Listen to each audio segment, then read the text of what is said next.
മാഷെ പറ ആ കോയാക്ക് തന്നെയാണ് യൂസ്ഫിന്റെ കുട്ടിന്റെ എത്ര കൊടുത്തു കൂടെ പറഞ്ഞ് ചോദിച്ചും പാത്രം അത് ഇവിടെ ഉണ്ട് ആ മൈമൂനാന്റെ ബാഗ് ആ കട്ടുകൊടുത്തതാണ് പക്ഷെ ആൾക്കാരോട് അങ്ങനെ പറയണ്ട ഓനെ പുറം ഞാൻ പൊളിച്ചോളാം മാഷെ അത് നോക്കണ്ട സൈനാന്റെ കുട്ടീനെ കൊട സൈനാന്റെ കൊട ഇന്ന് അന്തിക്ക് ഞാൻ കൊണ്ടേ കൊടുത്തോളാം മറ്റോന്റെ കോയിൽ ഇവിടെ ഒന്ന് വാങ്ങിക്കോട്ടെ ആയിക്കോട്ടെ നിങ്ങളതിന്റെ ലീസ്റ്റ് ഉണ്ടാക്കി വെച്ചാൽ മതി എല്ലാ സാധനവും കട്ട് കൊടുത്തതാന്ന് പറയരുത് നാട്ടുകാരോട് കൊമ്പക്കാട്ടുകാർക്കല്ല അതിന്റെ മാർക്കട് ഓന്റെ പുറം ഞാൻ നിങ്ങളല്ല ചേച്ചി ഞാനാ ചേച്ചി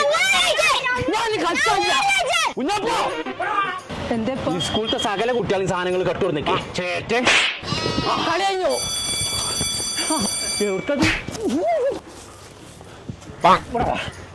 സകല കുട്ടികൾക്ക് കട്ടുകൊടുന്നേക്കെ ഏരപ്പേ എന്റെ സ്കൂളത്തെ സകല കുട്ടികൾ സ്കൂളിൽ തുറന്നപ്പോ യാറാ ഹൈപ്പറുകാരുടെ കടയിൽ നിന്ന് ഫുള്ള് വാങ്ങി കൊടുത്തിക്കളെ ഇങ്ങോട്ട് ഞാൻ വാങ്ങി തരാൻ പറഞ്ഞെങ്കിൽ വാങ്ങിയെന്നോ പിസ്ക തണ്ടായിട്ട് നടക്കല്ലേ പിസ്കന്നെ വാപ്പ ആന്നെ പറഞ്ഞ കൊമ്പക്കാട് കോഴി ഇപ്പാന്റെ കുട്ടി കട്ടുകൊടുത്തിരിച്ച് ആകെ ഒരു സാധനം ഇഷ്ടപ്പെട്ടത് ചൈനാത്താന്റെ പേരക്കുട്ടിന്റെ കോട്ട കട്ടുകൊടുന്നല്ലോ